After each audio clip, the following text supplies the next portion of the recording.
My name is Mary Myers. I am a coordinator for the Summer Youth Works program with the National Great Blacks in Wax Museum. Harriet Tubman. Harriet Tubman was best known by the name of Moses.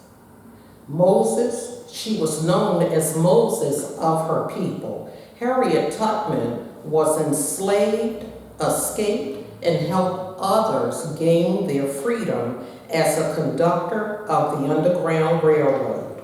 Well, as you know, many people think that it was actually a railroad. It was not a railroad. It was the path that Harriet Tubman took to get people to safety.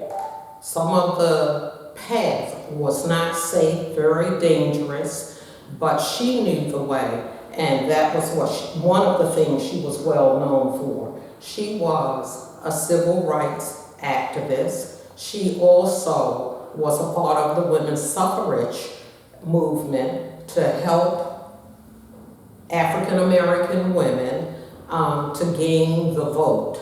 So she was in that fight, and anything that would help women, that would help other people to gain their rights.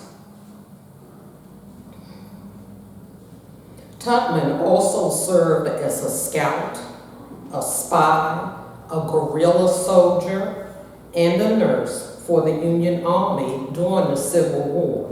She was considered the first African American woman to serve in the military. Tubman's exact birth date is unknown, but estimates place it between 1820 and 1822 in Dorchester County, Maryland, right here in our homeland, our state.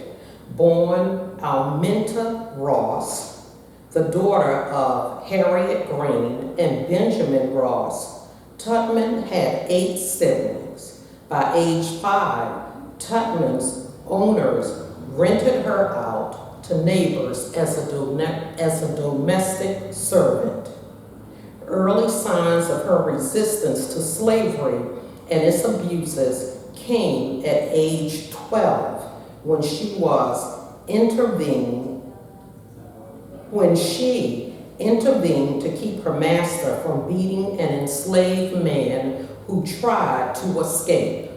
She was hit in the head with a 2-pound weight, leaving her with a lifetime of severe headaches and narcolepsy. Narcolepsy is a condition that causes someone to fall asleep without any control of themselves. Stay tuned. We'll be giving you more information about Harriet Tubman, best known as Moses. Sojourner Truth, born Isabella Bell Burnfree. That was her slave name. She was born 1797, November 26, 1883. She died. She was an American abolitionist and women's rights activist. Truth was born into slavery in New York, but escaped with her infant daughter to freedom in 1826 after going to court to recover her son in 1828. She became the first Black woman to win such a case against a white man. Her occupation was abolitionist, author, human rights activist. She gave herself the name Sojourner Truth in 1843 after she became convinced that God had called her to leave the city and go into the countryside, testifying the hope that was in her. Her best-known speech was delivered Extemporaneously in 1851 at the Ohio Women's Rights Convention in Akron, Ohio. The speech became widely known during the Civil War by the title, "Ain't I a Woman?" A variation of the original speech, rewritten by someone else using the stereotypical Southern dialect. Whereas Sojourner Truth was from New York and grew up speaking Dutch as her first language. During the Civil War, Truth helped recruit black troops for the Union Army. After the war, she tried unsuccessfully to secure land grants from the federal government for former slaves, summarized as the promise of 40 acres and a mule. Stay tuned for additional information about Sojourner Truth. Rosa Parks. On December 1st, 1955, Rosa Parks boarded a bus in Montgomery, Alabama. Instead of going to the back of the bus, which was designated for African Americans, she sat in the front. When the bus started to fill up with white passengers, she was asked to move. She refused. Her resistance set in motion one of the largest social movements in history, the Montgomery bus boycott. Rosa Louise McCauley was born on February 4th, 1913, in Tuskegee, Alabama. As a child, she went to an industrial school for girls and later enrolled in Alabama State Teachers College for Negroes, present-day Alabama State University. Unfortunately, Parks was forced to withdraw after her grandmother became ill. Growing up in the segregated South, Parks was frequently confronted with racial discrimination and violence. She became active in the civil rights movement at a young age. Parks married a local barber by the name of Raymond Parks when she was 19. He was actively fighting to end racial injustice. Together, the couple worked with many social justice organizations. Eventually, Rosa was elected secretary of the Montgomery chapter of the National Association of the Advancement of Colored People. Today, we simply say NAACP. Hold on, there's more to be shared about Rosa Parks. On August 23rd, 1963, Dr. Dorothy Height took a seat on the speaker stage at the March on Washington for Jobs and Freedom. She was surrounded by most of the famous civil rights activists. Although she was not scheduled to give remarks, Height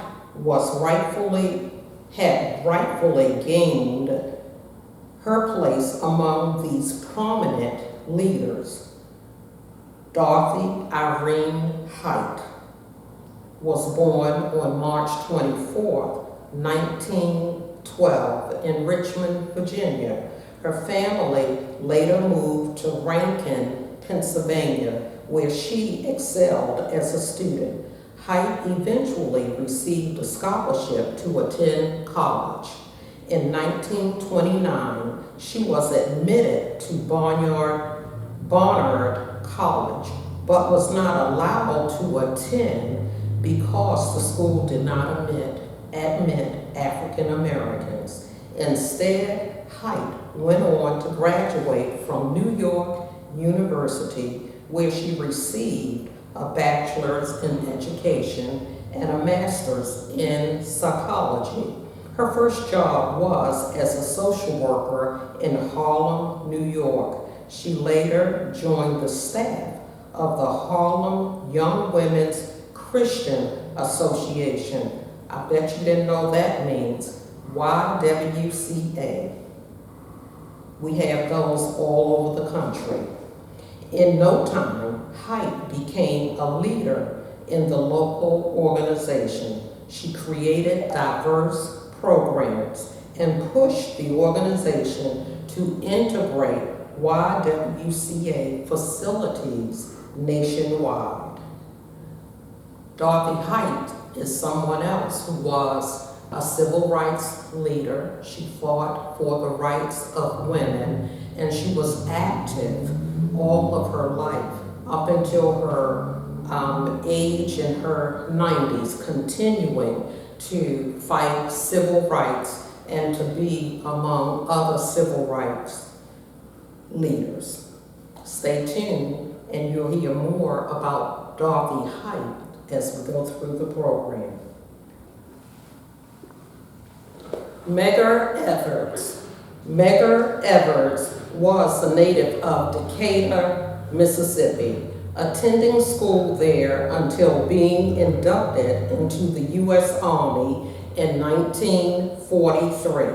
Despite fighting for his country as part of the Battle of Normandy, Evers soon found that his skin color gave him no freedom when he and his 5 friends were forced away at gunpoint from voting in the local election. Despite his resentment over such treatment, Evers enrolled in Alcorn State University, majoring in business administration. While at the school, Evers stayed busy by competing on his school's football and track teams, also competing on a debate team, performing in the school choir, and serving as president of the junior class. He married classmate Merle Lee Beasley on December 24, 1951, and completed work on his degree the following year. The couple moved to Mount Bayou, Mississippi, where T.R.M. Howard had hired him to sell insurance for his Mutual Life Insurance company. Medgar Evers' job was a civil rights activist. He worked for civil rights of African American people, but also all people. His work also included voting rights for people. As you heard earlier, he fought for his country, and even after fighting for his country, he and his friends were not allowed to vote. Stay tuned for additional information about Medgar Evers.